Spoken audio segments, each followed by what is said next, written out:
recording. I just have to put the disclaimer. Smart. Actually, it's typical me. I'm like, my head is all over the place today because it's Earth Day. So I am recording this now. So anyone who can't be here or anyone has to leave early, it will be recorded, so you can just catch it later. But yeah, let me start by introducing Josie. She is an amazing person. She is the CEO for Capture, and she founded Capture last year, correct me if I'm wrong.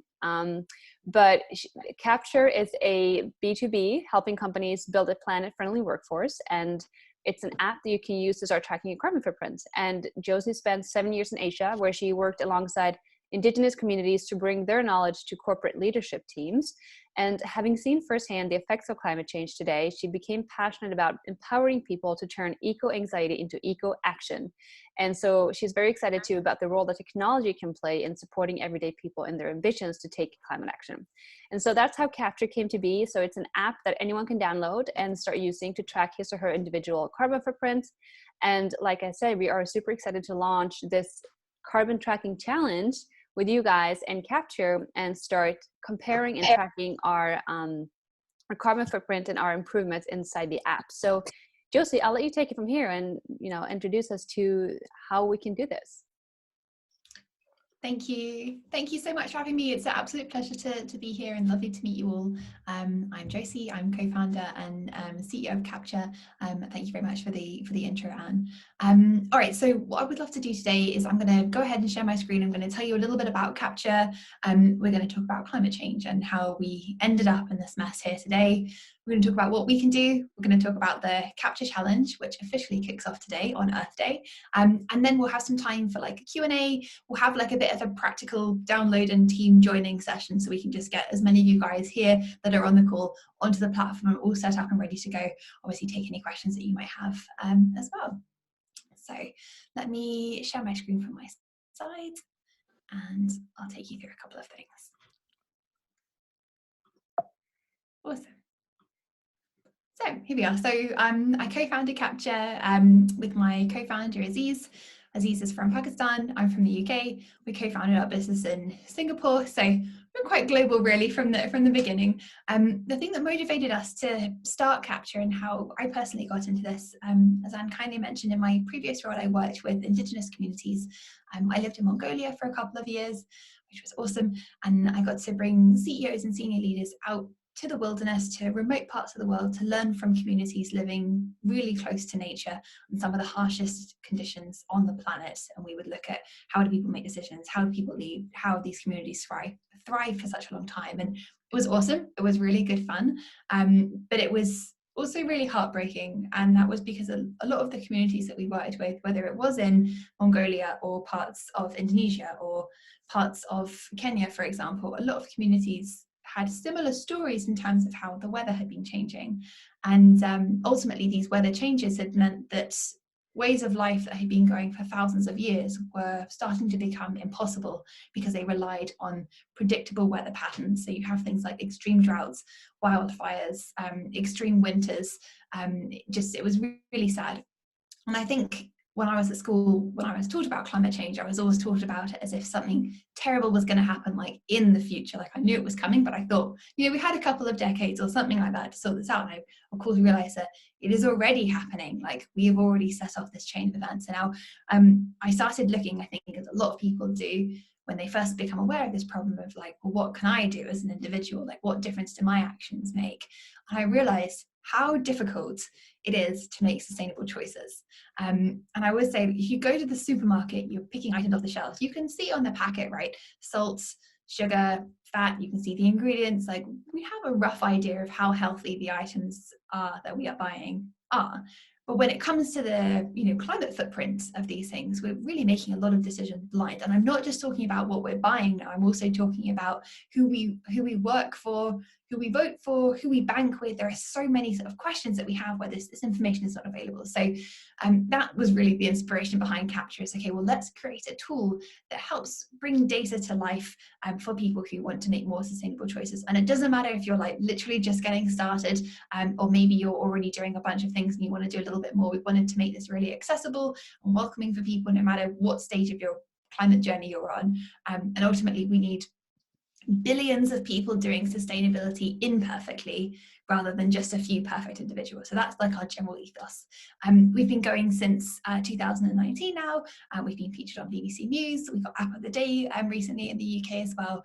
And our app has been downloaded nearly 45,000 times organically around the world. We have two sides to our business. So we've got the consumer side. So that's the app that's free. It's available to download pretty much anywhere. It's been called a Fitbit for your carbon footprint, and it helps you to track emissions from travel and food choices. You'll see all of these features, but you will also, thanks to role models, have access to a special team area where you'll be able to take part in specific challenges. So these will be a selection of challenges that we'll make available to you. Starting today, you'll be able to track how much CO2 everybody has saved thanks to your collective actions. Of course, we have leaderboards in there as well to make it more fun. Role models will get access to a web-based dashboard, so they'll be able to track CO2 savings thanks to all of your actions day by day, which should make for some really exciting data as well. I'll tell you all about that in a moment. So I wanted to now dive into a quick climate change recap, and I wanted to do this because what we found is that the knowledge that we have about climate change varies massively, and that's because in many cases it's not something we've learned about since we were in school, which, without giving my age away, maybe a little while ago, right? So I wanted to just recap on this whole topic here. Apologies if some of this is a bit basic, but hopefully it'll just get us all up to scratch on the current situation that we're facing today. So I wanted to start by putting things in perspective. Now, the graph on the left shows CO2 parts per million in the atmosphere for the last 800,000 years. Now, you can see it does go up and down a little bit. That's perfectly normal. But what you would have seen, and the bit that I've circled because it's quite hard to spot, is that since 1950, there has been a massive increase in concentrations of CO2 in the atmosphere. Now, this lines up pretty closely with the Industrial Revolution, and that was when we started burning fossil fuels, coal, oil, gas at a massive rate in order to help us fuel our factories and provide energy to millions of people and help us move and develop in the way that we are. So yeah, it's exploded really in terms of emissions. Now, on the right-hand side, and I love this graph because I think colours are really helpful to help us understand things, you can see a bunch of stripes. Now, each of these stripes represents the global average temperature for 1 year, and it goes from 1850 to 2019. It's pretty obvious to see what started to happen in the last couple of decades, and to start making the link really between CO2 emissions and the increases in global average temperatures. But why is this happening? This might be something that you would recognize from a science textbook. So this is describing what's called as the greenhouse gas effect, and this is what's causing all the warming. So you have greenhouse gases. CO2 is one greenhouse gas, but there are others as well, like methane or nitrous oxide. Greenhouse gases are released when we burn fossil fuels. They're also released in other parts of life as well, such as agriculture. So you have these gases that are released. Now, what they do is they act like a blanket around the world. So energy is coming in from the sun, every day. It's hitting the Earth's surface and it's bouncing back up. Now, what's happening is that this blanket that's wrapped around us is meaning that less of the heat can escape. That's why it's called a greenhouse gas. That's why we have the greenhouse effect with the Earth starting to warm up. That's what's happening every time we release greenhouse gas emissions such as CO2. This is a really important point, and I feel like it's not mentioned enough, but climate change does not hit everybody equally. Not all countries are going to be and are already impacted by climate change. So this is a little map for 2050, and it shows the little blue areas are those places that are very vulnerable to drought risks. We've got the little symbols for hurricanes and cyclones, and then you've got the darker colours showing heat stress. Now, what you can see here, and it's not always the case, what you can see here is that many parts of the world that are being most affected by climate change, very unfortunately, in a way for them, are the least responsible when it comes to CO2 emissions. So you have countries such as India, for example, where there is a very low per capita carbon footprint. So basically, a lot of people in India haven't taken a flight before, their emissions are very low. You could, same in some parts of Africa, same in some parts of South America as well. Yet these places are very vulnerable to climate change. So it's very unfair as you look at countries such as the US, some parts, the UK, for example. We've had been very historically responsible for CO2 emissions, yet our countries are not going to be as affected as other parts of the world. So I just think it's important to mention and to bring up, not everyone and everywhere is going to be equally affected by this. So what do we need to do? It's pretty simple. We need to decrease greenhouse gas emissions as quickly as possible. This is a graph showing basically different outcomes and different pathways. So it's showing what's going to happen by 2100 if we keep emitting in the way that we're emitting. If we have no policies to affect any change by 2100, we would have warmed by about 4.1 to 4.8 degrees Celsius. Now, I know these don't sound like very large amounts, but we've already warmed by around 1 degree, and there has been a large increase in terms of flooding and wildfire. So if what we're facing right now is from 1 degree, obviously just think about what 4 degrees would ultimately mean. But the way that we're going and what we're all aiming for right now, we've literally seen today some really exciting announcements by some of the world's largest countries, including the US, about how they're cutting emissions. Is we're aiming for a 1.5 degree warming. So to reach 1.5 degrees, we need to decrease emissions as quickly as possible, specifically 7.6% every year on year between now and 2030. So I know 7.6% isn't a particularly catchy number, probably not a number that we've heard of before, but I think it just helps to put things in perspective. That's the amount that we need to decrease emissions everywhere, year on year, between now and 2030. Now, the good thing is that we did it in 2020. The bad news is that's because we had a global pandemic. So it's not ideal, of course, but at least steps are being made worldwide to decrease emissions as quickly as possible. So I know that's quite a lot to take in. I'm going to just throw a couple more things at you, so bear with me. I wanted to show this graph here because a lot of people also ask, okay, well, where do greenhouse gas emissions come from? This graph is very complicated. I put it in there just to basically show how complicated indeed the situation is. So you can divide greenhouse gas emissions by looking at, okay, well, what's China responsible for? What's the EU responsible for? What's India responsible for? But then you can also look at all the different things that make up the emissions of that country as well. And you have things such as electricity, manufacturing, transportation, agriculture. It's a complicated picture, and CO2 is emitted across many walks of life. The good news is, in a way, 72% of emissions are linked to household lifestyle choices. And I'm talking about things such as what energy we use to power our homes with, what do we cook with, who do we work for, how do we travel to work, who do we bank with. So there is a fair amount of the majority indeed that's actually under our control that we can do something about. So can I make a difference? Yes, absolutely. How do I compare to others? This is another really interesting point to bring up. And I feel like I'm shaming the US here. It's not intentional, but I just have good stats for the US. So if we look at the per person carbon footprint for the US, it's around 16 tons per year. And if we look at the per person carbon footprint for the global average, it's around 5 tons per year. And again, kind of coming back to this graph here and just having a look and putting things in perspective, a lot of our lifestyles in more developed countries where we are taking flights, or we are driving long distances, perhaps we are consuming a lot of meat, emissions are a lot higher than in other parts of the world as well. So probably this relates to most people on our call here today. We do have a real power to make a difference with our everyday choices to help drive some of the bigger changes that need to happen as well. So I just have something else to show you, which is the breakdown of an individual's carbon footprint. So you might be familiar with the term carbon footprint, you might not. It's just a way of describing the emissions that we have some control over as an individual. So for the average person living in the UK, so this is a UK stats, it breaks down in this way. So food and drink, emissions from food and drink make up around 25% of those emissions. You have emissions from household energy choices. This is basically how we switch on our lights or how we cook or heat our water, making up about 16%. You've got then emissions from travel, emissions from services, emissions from flights, emissions from shopping, and then other things as well. But it just gives you a bit of an idea of basically which choices we can make that have the larger impact. And this has influenced some of the challenges that you're all going to be able to take part in, thanks to the role models challenge that we'll be kicking off today.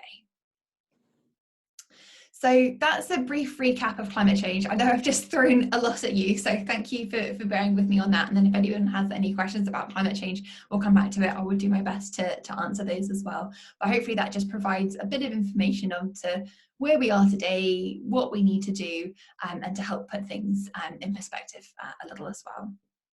So I now wanted to talk a bit about our engagement. So briefly, what is it? What are we doing? It's a 1-month app-based challenge. This is happening in the Capture app.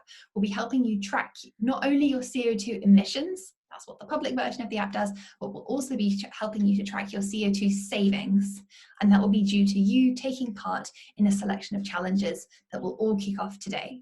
Why are we doing this? So it can be difficult to know where to start when it comes to sustainability.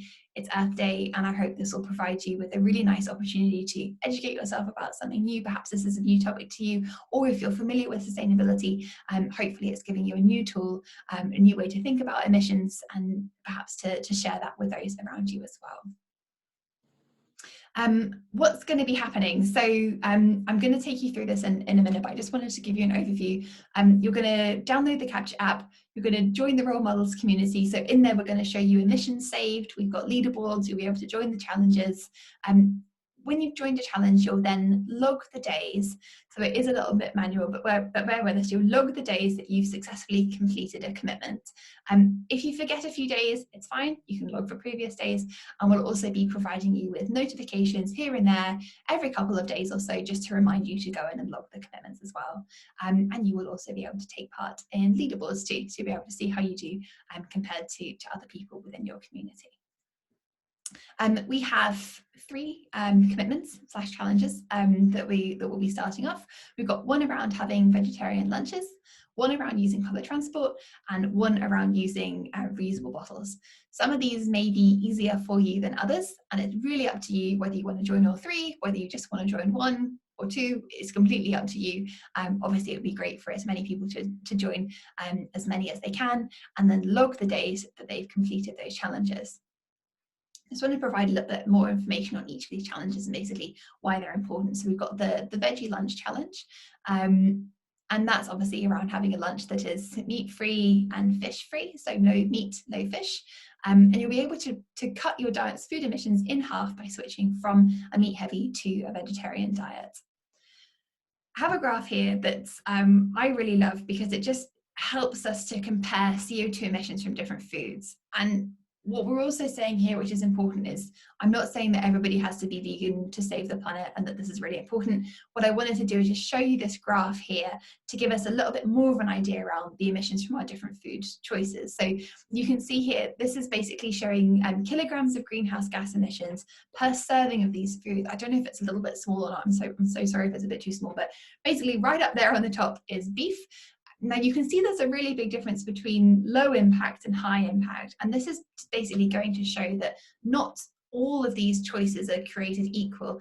There's a very large difference in the amount of CO2 emissions from cows that are basically reared in areas of land that have been deforested. So for example, 75% of Amazon rainforest deforestation is linked to the meat industry. They will cut down trees, burn the land so that cattle can go in and graze.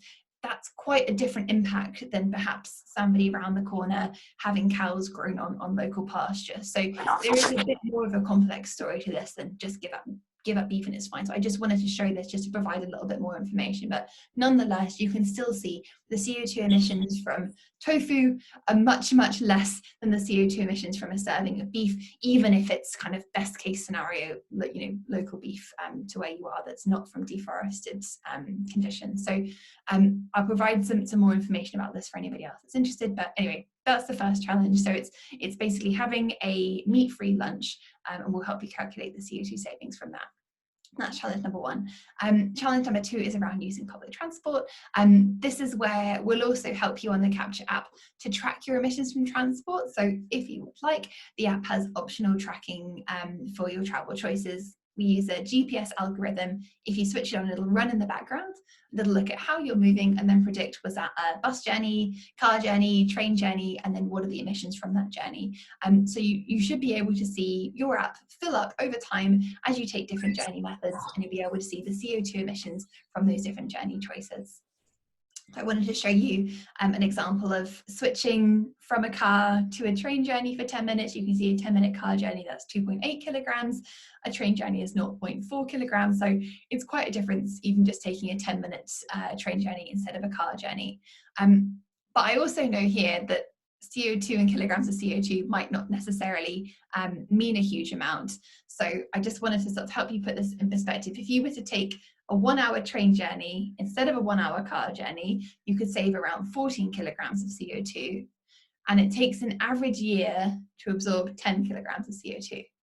So it's pretty significant in terms of your CO2 savings when you start looking at, well, how long will it take a large tree to be able to absorb basically what I'm doing. So that's the second challenge. It's all around switching from your personal car journeys to a public transport choice, or of course, walking or cycling as well. So that's the second challenge. And then the third challenge is all about reducing single-use plastic options.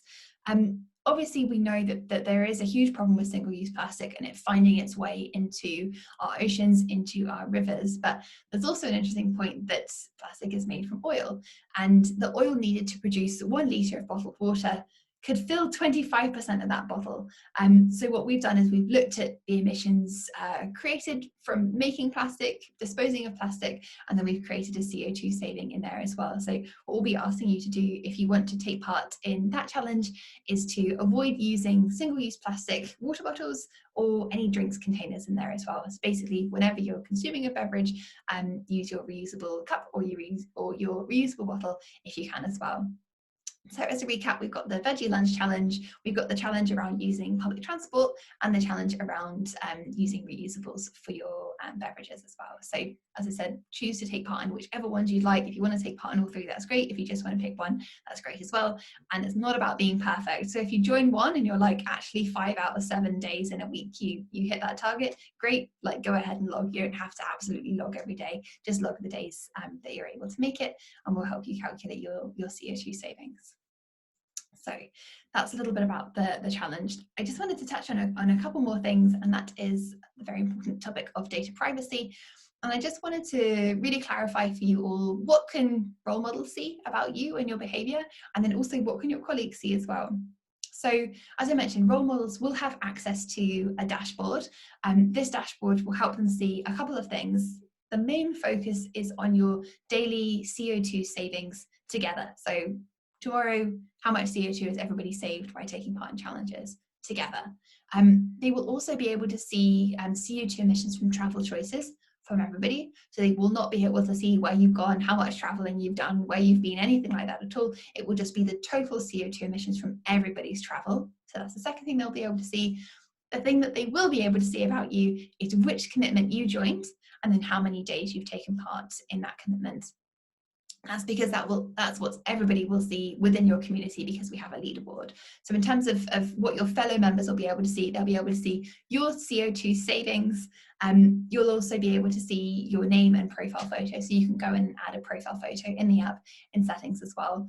But overall, when it comes to data that's shared and what we're doing, it's more focused on CO2 savings and the positive that we're doing, rather than shaming anybody or anything like that from a lot of travel. I know everybody's got to work, and some people do need to take plenty of flights, and it's just a part of their job. So the focus really is on the positive and what everybody's achieving together thanks to taking part in these challenges. So that's just a little bit on data privacy. But if anyone has any questions regarding data privacy, regarding how we look after your data, what we do with your data, please don't hesitate at all to get in touch as well.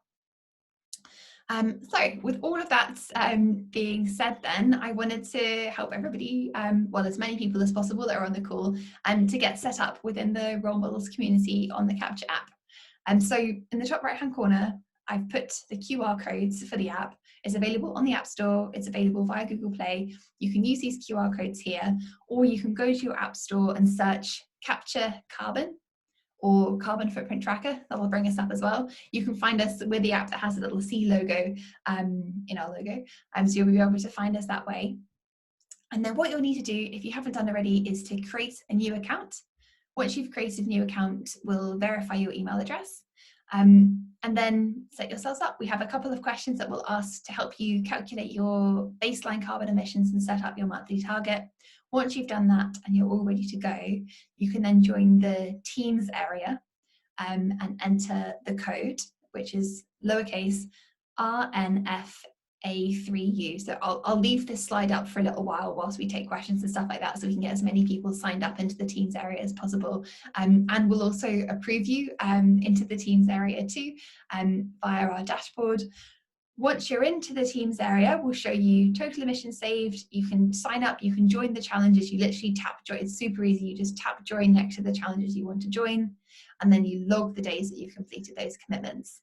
And you'll also be able to check out leaderboards as well. So I'll just leave the slide up here for a little while so that as many people can join as possible.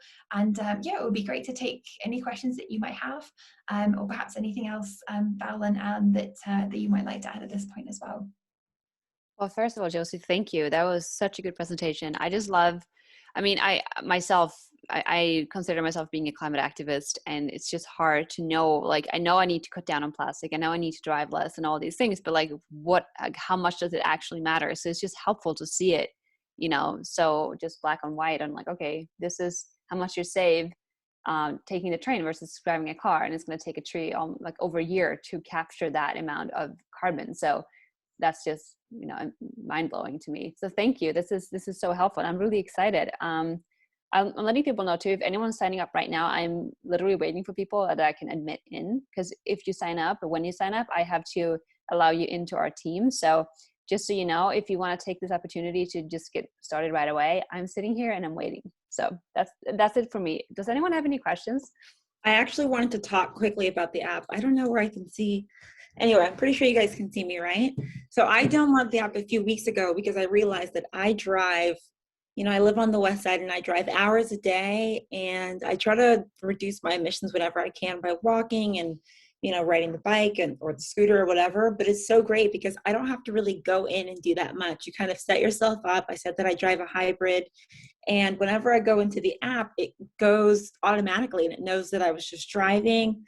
So all these things that I had questions about, the app is kind of already figured out.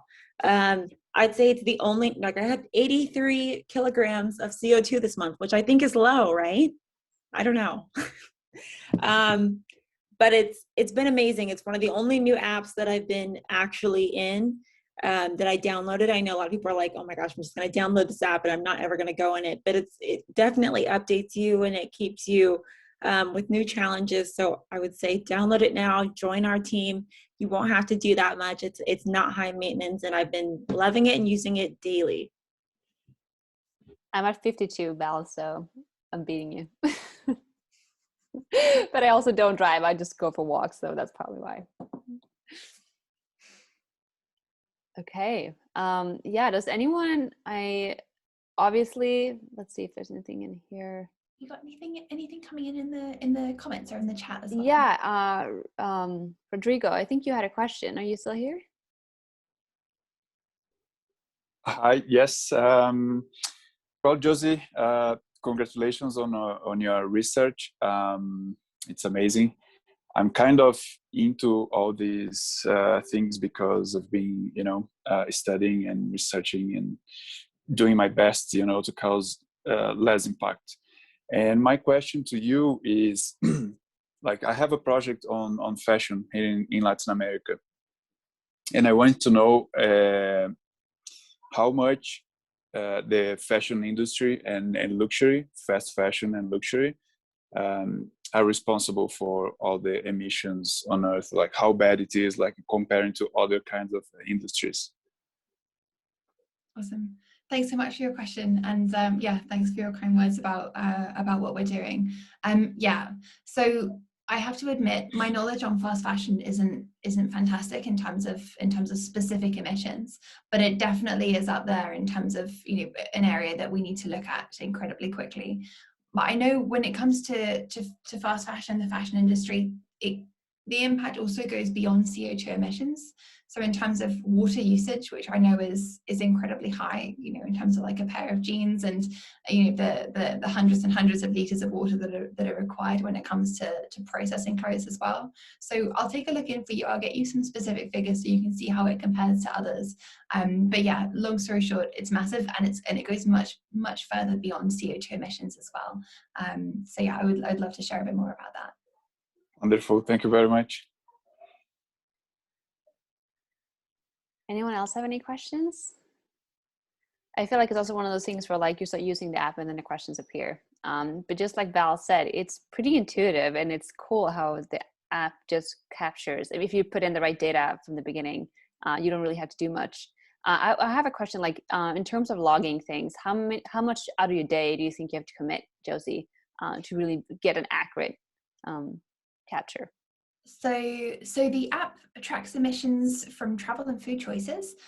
It tracks emissions from travel via a GPS-based algorithm. So if you choose to switch on motion tracking, and it will come out with that, especially for folks using it on iOS, with that really scary message. It's like, do you want to allow Capture to track your location? You need to click yes. We don't look at that GPS data. That GPS data is wiped every 24 hours. But by sharing that GPS data, what you allow the app to do is to look at how you are moving and then predict what journey mode you were using. So like if you were in a taxi, for example, for 10 minutes, the app, you know, should pick that up as a car journey for roughly 10 minutes. So it means that you don't have to keep entering all of your journeys in manually, like it should, you know, pick that up on the go. So there's not a huge amount of work, you know, as Val mentioned, in terms of in terms of entering your data. Where there is work and where we would like your help is specifically within the role models community. There are challenges there. There are 3 challenges. So what you need to do is pick the challenge that you want to take part in, and then you do need to log your challenge, ideally on a daily basis. So if you forget a day, don't worry about it. You can go in and log for previous days. We also send you a couple of notifications to help you basically remember to log those days as well. But I've tried a couple of times. It takes about 30 seconds from picking up your phone to be able to go in. You need to open the app, go into the team section, log your commitment, and you're done for the day. And that's how we help you as a community calculate all of your CO2 savings. So that's a really important piece, but it's just for the month. And yeah, really looking forward to seeing how much CO2 everyone can save by taking part in these challenges together. Yeah, me too. And just want to kind of mention, because we haven't really said that, but we're doing this in partnership with you guys. We're so honored that you want to give us an opportunity to join you as a team, because you're working with some really cool companies too. So this is something that Capture is giving us for free that we can try out and really, as a team, get more empowered in our choices. And like we said, like she said, 30 seconds out of your day is something we all should be able to find in order to be more empowered. And I think also something you have to commit to daily. It just keeps you reminded of, you know, oh, I did want to stop using plastic, and oh, I should be more aware of how I'm traveling. So it's just a good daily reminder, if anything. And yeah, if you please, as you're using the app, please share it on your social media and keep tagging both Role Models Management and Capture. We'll include a follow-up email with all the links and stuff, so you know who to tag. But we really want to give you the proper thank you for letting us do this, and to keep sharing the results we're getting with the world, so we can inspire other people too to start using the app and start tracking their footprint as well. Thank you. And we really, really appreciate any shares, anything people can do to help us spread the word. In terms of us as a business, you know, we're a startup. We've been going for just a couple of years now. And it's just fantastic to be able to help get this tool in front of other people. And hopefully it's a nice thing to share as well, because it's free. You know, anyone, anywhere can download it. It's available in English. We have other languages coming on there as well. But if anybody would like some help thinking about content when it comes to helping, you know, you talk about what you're doing with the Capture app, or like anything at all, I'll leave my details with you all. So like, please feel free to get in touch. We would love to help in any way that we can. And we really appreciate tags, shares, and all of that stuff as well. So thank you. Awesome, thank you. Are there any more questions? Yeah, I have a quick question. Hi, I'm Christina. I love the app, by the way. I love all the research that you've done to create it. It's brilliant. And I have a couple of questions regarding, one is regarding flights. It seems that there isn't really an eco way to take a flight these days. I would be jumping on the solar flight whenever that happens. I don't mind, but it seems that there are other ways to travel internationally. Maybe there's a way to expand on that, because, for example, of course, when I'm in Europe, I always take the train. I don't even rent a car. But in Los Angeles, it's harder. I do share my car. For example, I rarely drive. I rarely take it. I often do shares. I live on a mountain, like on a canyon, so I walk a lot. So I'm very aware of it. But once I enter that really long flight, which doesn't even happen every year. Like last year, we didn't travel, but generally, that does seem like the biggest imprint. And like, I eat vegan. I've been vegan for many years. I feel like maybe, I don't know, after the month of the challenge, maybe we'll see how our daily average is impactful, more so than like the number I got right away. I was thinking, wow, it's 90% flight, but I didn't even fly last year. That was hard for me to see, but it kind of makes sense for a lot of people who do travel a lot often. I don't know if it was a clear question. Thanks so much, Christina. Thank you. Yeah, like flights are really hard, like one of the reasons that I started Capture was I came across this website, and it breaks my heart because it's just recently been taken down, but it was really cool. This website called Shame Plane, and it shows you how much Arctic ice, like it does what it says on, as you would expect, it shows you how much Arctic ice your flights melt, and it's massive. And it's really tough, and it's one of those ones where, okay, when you look at perhaps like sharing a car journey with friends, if you need to travel by car, or like reducing your meat, perhaps switching your home energy tariff to renewables, there are some things that are sort of easy to do, but genuinely it can be really difficult to avoid flying in certain situations.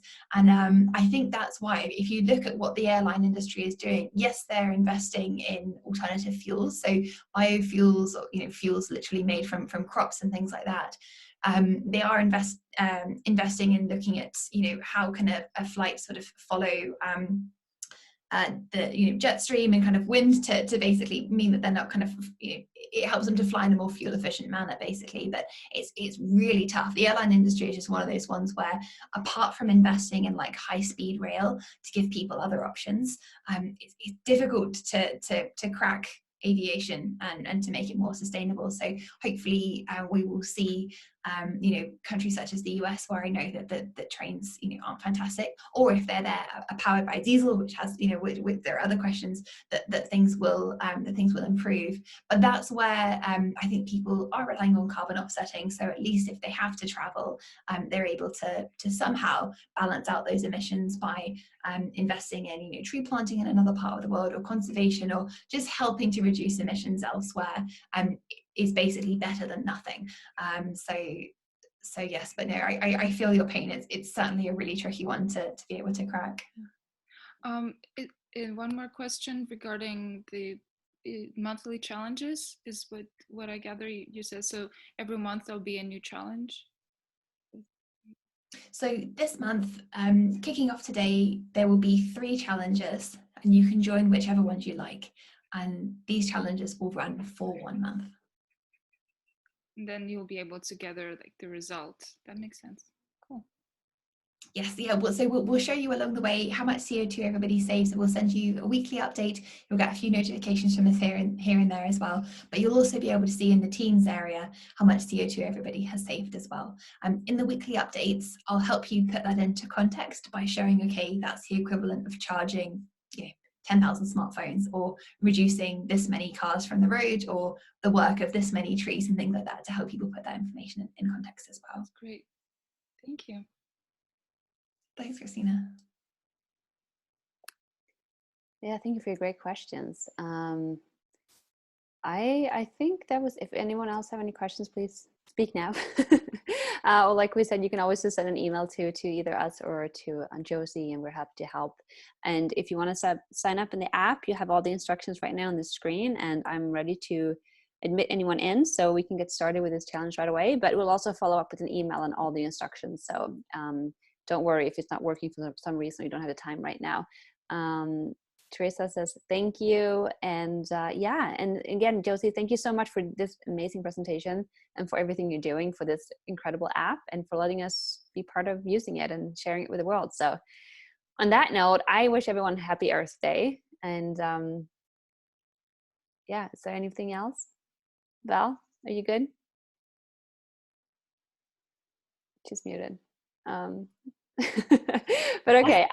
You guys have any questions? I mean, if you guys can take a picture of the screen, download it right now. Like I said, it's the easiest new app I've downloaded in years. So thanks for that, Josie. I like easy. Straightforward and easy. It was always great. All right. Yeah, thank you guys and enjoy and have a great rest of your day. We'll talk soon. Thanks Bye. so much, everyone. Bye. Bye.